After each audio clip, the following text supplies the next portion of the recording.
Je vous salue, chers amis, vous qui êtes nombreux à travers le monde en train de suivre ce programme Le Congo est à nous.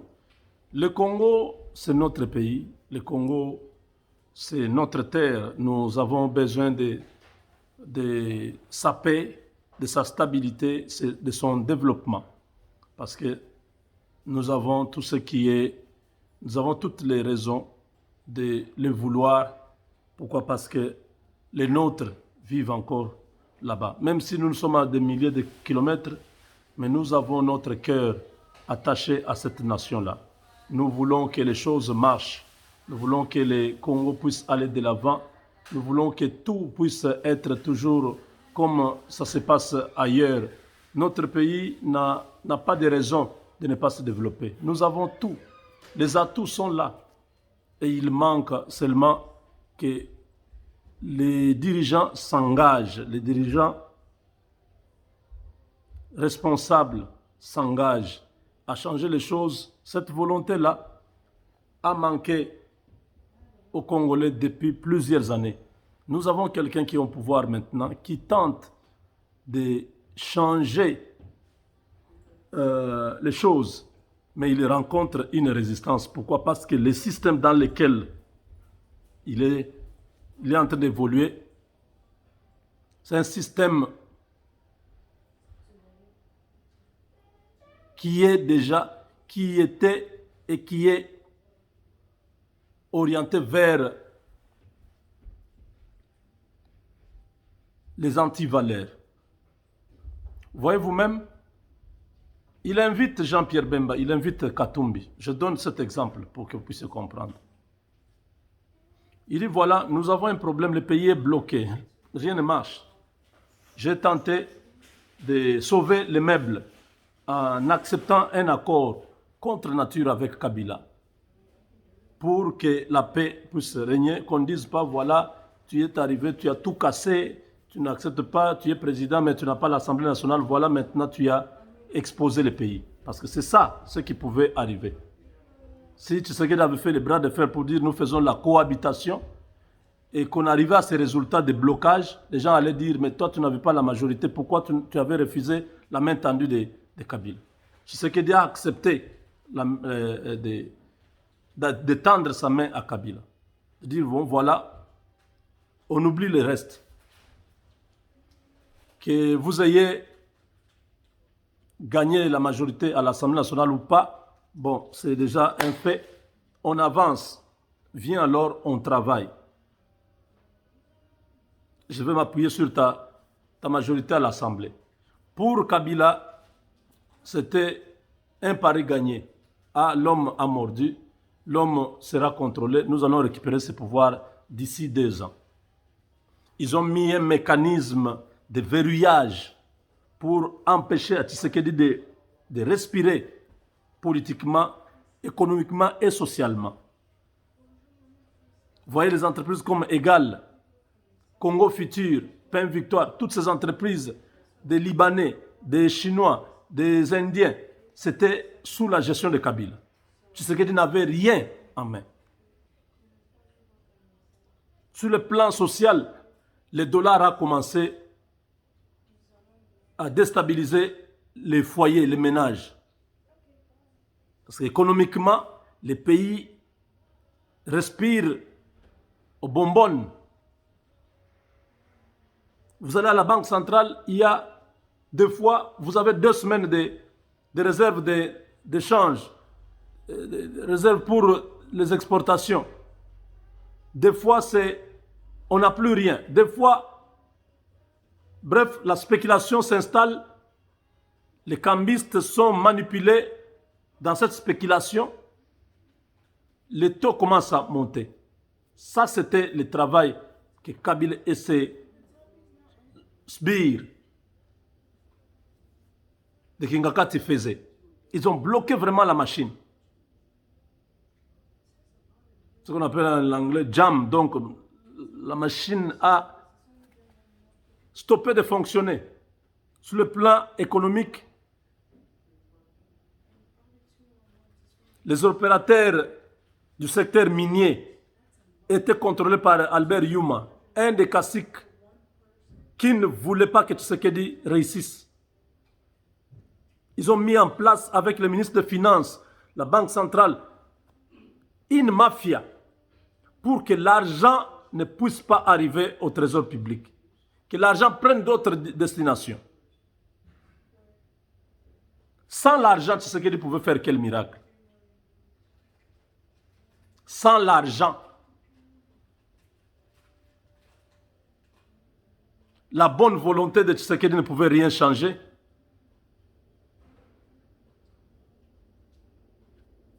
Sur le plan sécuritaire, ils ont davantage financé les groupes armés. On pouvait facilement, comme ça, chaque semaine, intercepter un colis de 800 000 $, frais, cash comme ça, 800 000, qui entre par une frontière, soit du Rwanda, soit de l'Ouganda, tout ça pour financer les foyers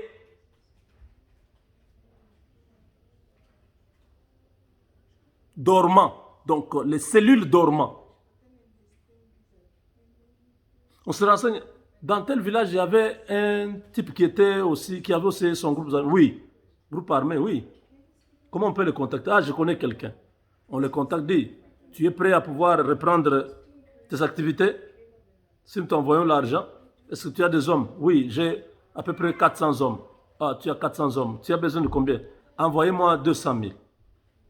On prend 200 000 $, on envoie quelqu'un, il va, il dépose l'argent. Demain, vous apprenez que dans tel village, on a attaqué.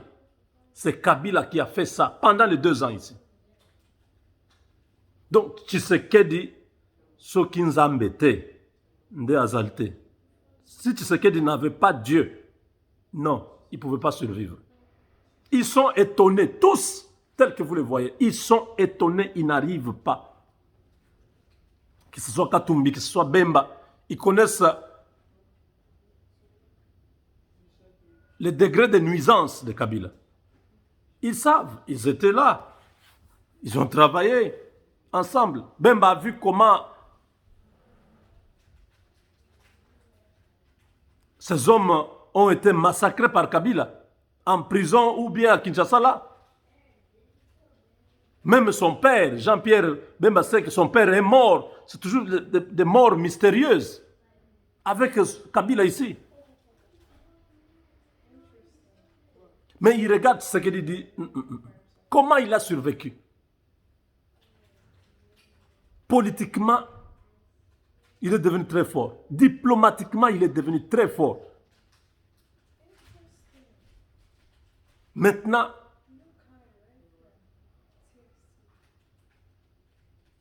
sur le plan social, sécuritaire, si nous allons auprès de lui, il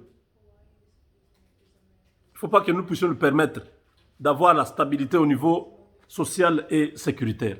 Parce qu'il a réussi vraiment à écarter Kabila. Comment il a fait, en tout cas, ça c'est tous les experts, tous ceux qui regardaient Tshisekedi ne lui donnaient pas 2 ans au pouvoir. Ils disent, Kabila, il a beaucoup d'argent. Il a des entrées, il a des lobbies qui travaillent pour lui. Il va tout faire, ce monsieur ici ne va pas réussir. Mais aujourd'hui, Tshisekedi dit, venez, le pays est bloqué. On se met ensemble pour faire avancer les choses. Ils viennent, ils posent des conditions. Voilà où l'homme congolais ne veut pas changer. Tshisekedi arrive, il veut changer les choses, mais les gens qu'il a trouvés, tous, ils sont dans le méphistophélisme. Très méphistophélique.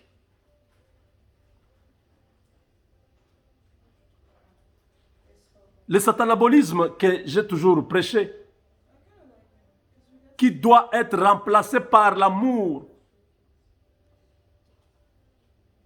doit être remplacé par Dieu, la prière. Quand ça entre dans le cœur, ça enlève le satanabolisme. Les gens sont méphistophéliques. très mauvais, méchants. Dans leur cœur, vous pouvez voir, dans les yeux, vous regardez, Jean-Pierre Bemba vous dit, ah, regardez, il est tellement mauvais, il fait semblant. Il fait semblant. Jean-Pierre Bemba a grandi dans ce pays-là. Ce n'est pas quelqu'un qui pouvait poser des conditions pour aider que le pays avance. Lui-même a grandi dans cette... Il sait comment Kinshasa était. Il voit comment Kinshasa est aujourd'hui. Il sait combien les fonctionnaires, comment ils vivaient. Il voit comment les fonctionnaires vivent aujourd'hui. Il sait que tout ne marche pas dans le pays. Mais comme fils du pays, il pouvait se comporter comme cette femme-là qui a dit, roi, ne tue pas l'enfant. Donne l'enfant à l'autre, que l'enfant vive. Il pouvait, au nom de l'amour de son pays, dire, Monsieur le Président, je suis très honoré de votre invitation. Moi, je suis disponible, je suis ouvert. Tout ce que vous direz, je ferai. Au lieu de venir, dire, Monsieur le Président, j'ai besoin de la primature, j'ai besoin du ministère de la Défense et le ministère des Affaires étrangères. Ah! Et vous laissez au président Tshisekedi quoi? Lui qui est président, lui qui vous a appelé. Vous êtes l'Ikili, le caporaux, vous n'avez aucun titre. Lui est président de la République. Donc vous venez, en politique c'est la force, le rapport de force. Vous amenez quoi? Qui puisse faire de vous un premier ministre? Qui puisse faire de vous gérant du ministère de la Défense ou des Affaires étrangères? Comment les gens ont perdu l'amour de leur pays? Je n'arrive pas à comprendre ça. Si Katumbi était animé de bonne foi comme certains prétendent, qu'il a toujours soutenu Tshisekedi, il a soutenu où? Le rassemblement, c'était encore rien. Tshisekedi n'avait pas le pouvoir. Ça, c'était rien. Même s'il avait soutenu ou pas, Tshisekedi, aux élections, Tshisekedi allait poser sa candidature. La candidature de Tshisekedi à la présidentielle, ce n'est pas Katumbi qui lui a demandé de postuler. Non, c'est Tshisekedi seul qui a postulé. Katumbi, lui, aussi était candidat. Comment on va dire que lui, il a toujours soutenu? Ni était le blocage de Kabila inspiré satanaboliquement. Il a bloqué à Kasumbalès, il a refusé qu'il entre. Pourquoi? Parce que Katumbi était l'homme de Soros. C'était l'homme de tous ces républicains, les démocrates plutôt. Les Clinton, les Obama, tous ces gens. Kabila était au courant. Et comme Kabila n'était pas en bon terme avec Obama, qui voulait le remplacer par Katumbi, Katumbi soutenu par Kagame, vous voyez ce cercle-là. On a vu Katumbi à Kigali, non, avec Mo Ibrahim. Mo Ibrahim qui pose à Katumbi la question, est-ce que vous avez un mot à dire après tout ce que le président Kagame vient de dire? Katumbi dit non, je n'ai rien à dire, le président Kagame a tout dit. Mo Ibrahim sourit, il dit, toi, tu seras un grand politicien dans ton pays. Mo Ibrahim, George Soros, Fondation Clinton,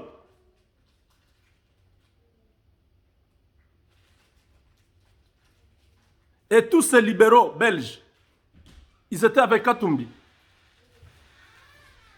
Ils étaient avec lui.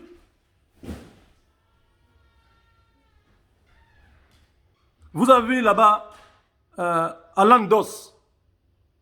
Mais Alain Dos, qui pilote la fondation Kofi Annan. Mais c'est les mêmes personnes là. Kofi Annan est déjà mort. Cette fondation est soutenue par ces groupes de gens que je viens de citer ici.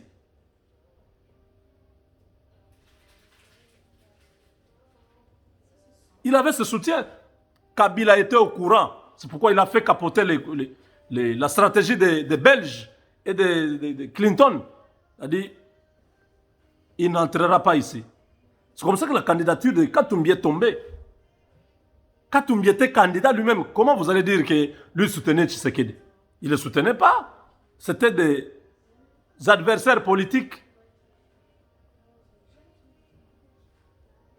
À Genève, lui qui était déjà disqualifié, s'il avait vraiment la volonté de soutenir Tshisekedi comme vous le prétendez, c'est à Genève où il pouvait montrer cette volonté-là. Au premier tour, disons qu'ils se sont neutralisés. Le deuxième tour, Katumbi est venu. Jean-Pierre Bemba est venu. Adolphe Muzito est venu. Ils ont voté qui? Est-ce qu'ils ont voté Tshisekedi?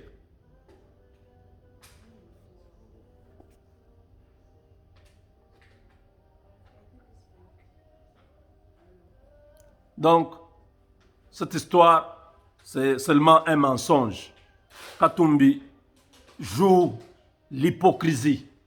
Il a vu que les députés ont refusé de suivre son mot d'ordre. C'est comme ça qu'il est revenu pour dire non,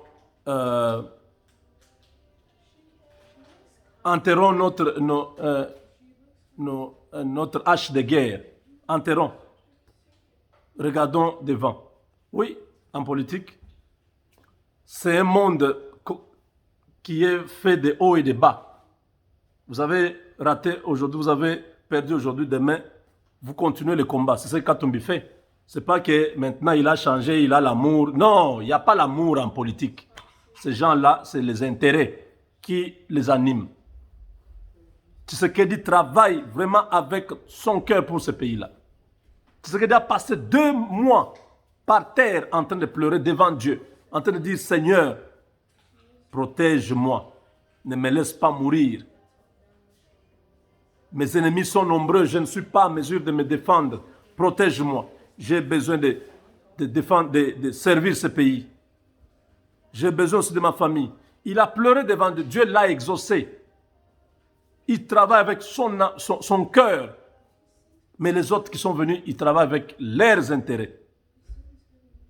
Alors que ces gens-là ne nous disent pas, oh non, nous sommes là pour les intérêts du peuple. Faux. Ils sont là pour leurs propres intérêts. S'ils venaient pour l'intérêt du peuple, ils allaient dire au président, Monsieur le Président, fais ce que tu veux. Nous sommes là, nous allons te soutenir. Nous allons te soutenir. Tout ce que tu voudras nous donner, nous serons d'accord. Pourvu que les choses se mettent en place, on va voir le reste après. Le peuple souffre beaucoup. Ils allaient dire au président, ils allaient écouter le président, ils allaient d'abord attendre, voir ce que le président va leur proposer. Non, ils sont venus. Donc aujourd'hui,